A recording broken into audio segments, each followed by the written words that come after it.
నేను నేను బట్టలు ఉపదిస్తాను, సొగమే ఉపదిస్తాను, మిగతా ఉపదిస్తా అంటాడు. ఉమ్. ఆ మిగతా సంగతి ఎందుకు చెప్పవు? దొరికిన దొంగలు కొందరు దొరికిన దొంగలు, కొందరు దొరకని దొంగలు అంటారు. అంటే ఆ మాట అన్నాడంటే ఆయన ఇన్వాల్వ్మెంట్ లేదని అనుకోవాలా సార్ మనం? డెఫినెట్ గా ఆయన ఇన్వాల్వ్మెంట్ ఉంటుంది. అంటే తనతో పాటు మిగతా వాళ్ళని కూడా తీసుకెళ్లాలనే ఆలోచనలో ఉన్నారా? ఎస్, ఒకవేళ ఏమైనా అప్రూవర్ గా మారుతారేమో వేచి చూడాలి మనం. ఓకే. ఎందుకంటే ఇక్కడ చాలా స్పష్టమండి, కిక్ బ్యాక్స్ ద్వారాను. ఇంకోటి ఏంటంటే దురదృష్టం, సాక్షి పేపర్ ఈ 4 రోజుల నుంచి చదువుతున్నా అండి, ఎప్పుడు చదవను నేను.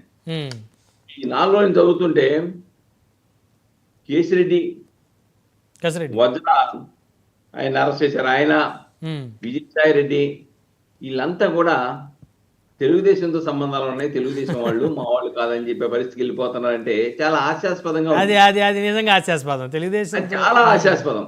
ఎందుకంటే దీంట్లో ఏమీ లేదు, ఏమీ లేకుండా కేసులు నడుపుతున్నారు, రాజకీయ ప్రత్యేక వాంఛ అంటున్నారు.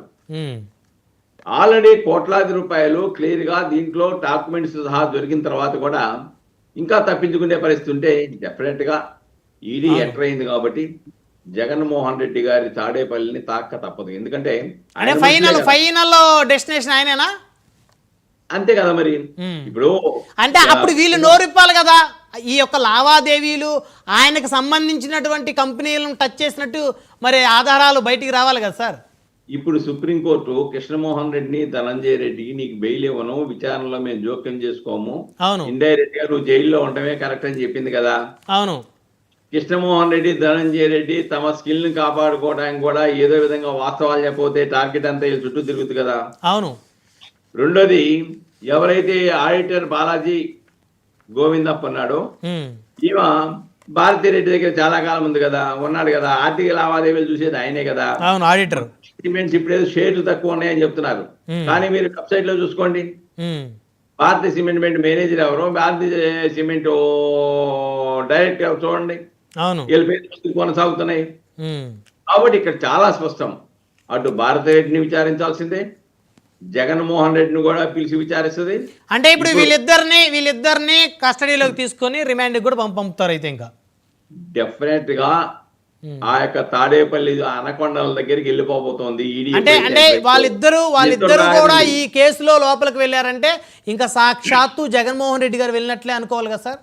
డెఫినెట్ గాను ఆయన రైట్ హ్యాండ్, లెఫ్ట్ హ్యాండ్ ఇద్దరు కాబట్టి భారతిరెడ్డికి రైట్ హ్యాండ్ ఆడిటర్ గారు బాలాజీ గోవిందప్ప గారు డెఫినెట్ గా వీళ్ళని విచారిస్తారు. ఇప్పుడు దీంట్లో కేసిరెడ్డిని విచారించిన తర్వాత అంతటితో ఆగరండి, మిగతా ఎవరైతే దీంట్లో అరెస్ట్ గురి కాబడ్డారో వాళ్ళందరిని కూడా మరలా ఈడీ విచారిస్తుంది. వాళ్ళ ఆస్తులు, ఇప్పటివరకు ఆస్తులు జప్తు చేయాల సిట్టు, కానీ ఇప్పుడు ఏ వ్యాపారాల్లో, ఏ లావాదేవీల్లో ఈ అక్రమ సొమ్ముని వాళ్ళు దాచారో, ఏ వ్యాపారాల్లో పెట్టారో, ఏ రియల్ ఎస్టేట్ లో పెట్టారో, లేదంటే ఏ మెటీరియల్ కొనుక్కోవడానికి, రా మెటీరియల్ కొనడానికి ఏ ఫ్యాక్టరీకి ఇచ్చారో ఈ మొత్తం కూడా జప్తు చేస్తుంది, సీజ్ చేస్తుంది ఈడీ. డెఫినెట్ గా అప్పుడు మరిన్ని విషయాలు ఈడీ ద్వారా వెలుగు చూస్తాయనేది వాస్తవం అండి. ఏదేమైనప్పుడు కూడాను ఈ యొక్క మద్యం కేసులో తప్పించుకోవడం అనేది అసాధ్యమైన అంశం. డెఫినెట్ గా ఓసలు లెక్క పెట్టాల్సిందే.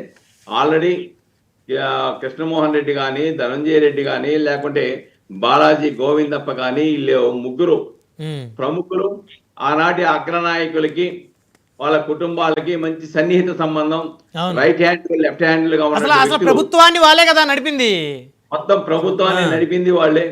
ధనంజయ ఈవెన్ ఎమ్మెల్యేలకు కూడా సీఎం దగ్గర అనుమతి కావాలంటే ధనంజయ రెడ్డి.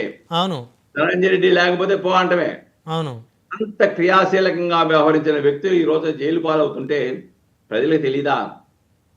మన నోటితో చెప్పాలా? జగన్మోహన్ రెడ్డో, భారతీయ రెడ్డో ఇల్లు కూడా పాత్ర ఉందని చెప్పవసరంలా. వీళ్ళ ముగ్గురుని చూసిన తర్వాత దీంట్లో ఎవరి పాత్ర ఉందో ప్రజలే నిర్ణయించుకున్నారు. ప్రజలు ఆల్రెడీ నిర్ధారణకు వచ్చేసారు.